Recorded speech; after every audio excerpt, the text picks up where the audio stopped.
해고 프로세스. 오랜만에 좀 해고 프로세스 좀 관련해서 소개도 해드리면서 좀 업데이트된 사항들도 좀 얘기 좀 해드리면 어떨까. 그런 생각이 들었습니다. 좀 말이 거창하죠, 해고 프로세스?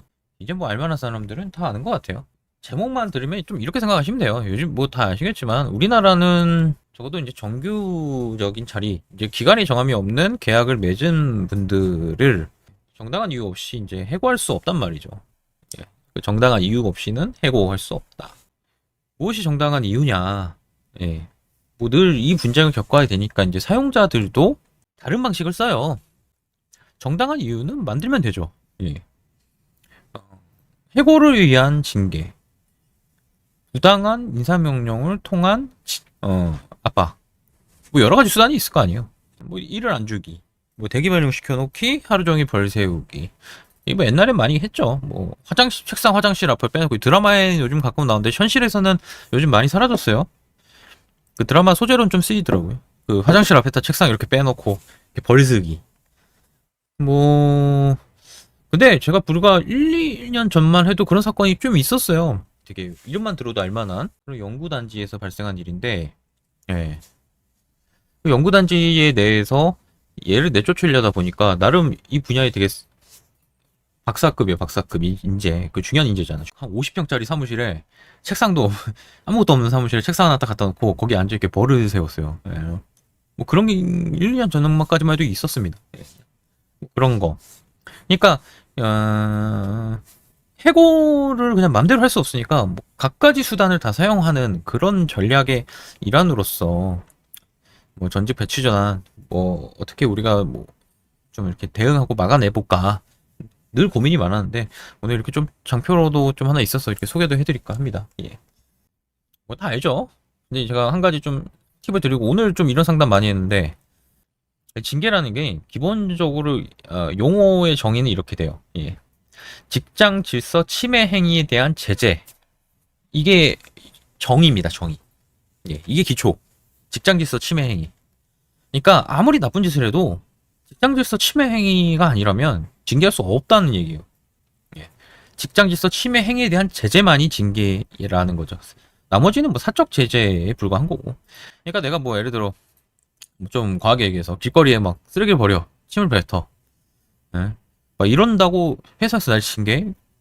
뭐 공공의 안녕을 해친 뭐 그런 죄는 있을지언정 직장 질서 침해야 무슨 관련이 있냐 이거죠. 근데 물론 실무는 좀 말씀드릴게요. 실무는 대부분은 밖에서의 비행위는 안에서 어떻게든 좀 엮어요. 예. 뭐 하다못해 회사의 명예훼손, 뭐 그러니까 상의 명예를 실추시키는 행위, 뭐 이런 식으로 엮긴 합니다. 그런데 정말 뭐 상관없는 거 있잖아요. 뭐 내가 예를 들어 뭐 굉장히 사적인 영역이 있잖아요. 내가 뭐 종교를 뭐 우리 사회에서 진탄받는 뭐 사이비 종교를 믿어. 이런다고 회사에서 징계하고 이게 말이 돼요? 근데 최근에 좀 이게 이슈가 됐었어요. 실제로. 그 누구냐? 그 난리난 종교 하나 있는데 그 되게 막 PD 수첩 이런 나온.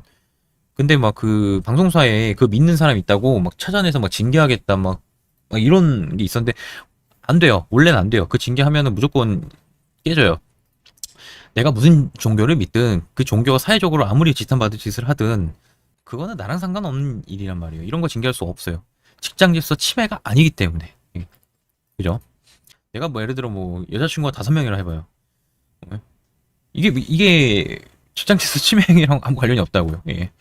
예. 근데 물론 이게 사회적 범죄 행위가 좀 비롯돼서 어떤 뭐 되게 치탄받은 내용이 어떤 뭐 뭐랄까요, 회사의 명예 자체도 엉망이 될 정도, 회사가 난리 날 정도면 이걸로는 징계 나갈 수 있습니다. 예. 이게 판례가 이래요, 사실은. 명확하게 구분은 안 돼요. 그리고 제가 또 우려돼서 하는 말인데, 밖에서 무슨 짓을 해도 회사에서 괜찮다? 그거는 X입니다. 예, 제가 이론적인 걸 지금 설명하다 보니까 좀 격하게 설명드렸지만, 예. 근데 뭐 격하게 설명드린 것 중에는 뭐, 하여튼 내가 뭐, A 바르지 못하다. 그래서 회사에서 징계받는다. 이러지도 않는다. 막 이런 거죠.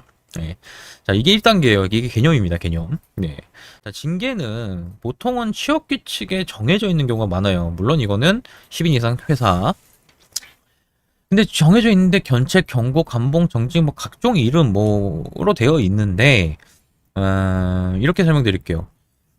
일단은 이 규정에 들어와 있으면 징계라고 보셔도 됩니다. 근데 규정에 들어와 있거나 들어오지 않은 것이 사실상 아무런 효력이 없는 거. 이제 우리는 이제 공무사회, 공공기업 이런 데서는 이제 주로 뭐 어떻게 부르냐면은 불문 경고 이런 식으로 불러요. 불문 경고는 뭐냐면 경고는 하는데 효과는 없어요. 아무런 인사상 불이익이 없어요.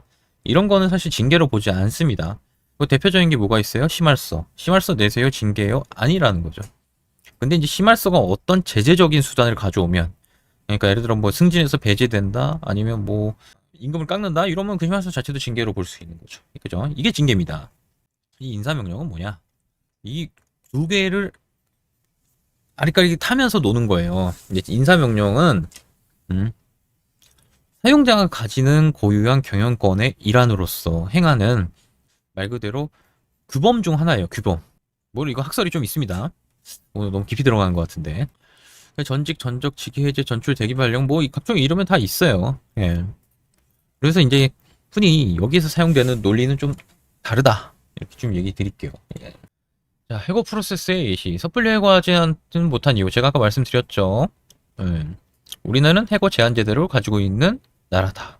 근데 이게 없는 나라도 있어요. 예. 해고 제한 제도가 전혀 없는 나라고 대표적인 미국이 있잖아요. 미국. 영화에 많이 나오잖아요. 이거 빠이 하면 그냥 집에 가야 되고. 야, 뭐 사실 우리나라도 좀 이거 슬슬 무너지는 거 아닌가 생각이 들긴 하는데 아무튼 뭐 경영계에선 요구사항이죠. 해고 제한제도 풀어줘야 된다. 예, 보통 이렇게 두 가지 수단을 다 쓴다. 이런 뭐 해고 프로세스의 예시적인 내용으로서 저희가 뭐 말씀드린 거고 징계가 뭐고 예, 인사명령으로서 전직은 뭔가. 배치 전환은 이렇게 개념을 이렇게 생각하시면 돼요. 근무 장소나 근무의 내용을 변경하는 일체 행위 이렇게 보시면 됩니다. 부당 징계와 부당 전직을 판단하는 기준 뭐 이렇게 돼 있는데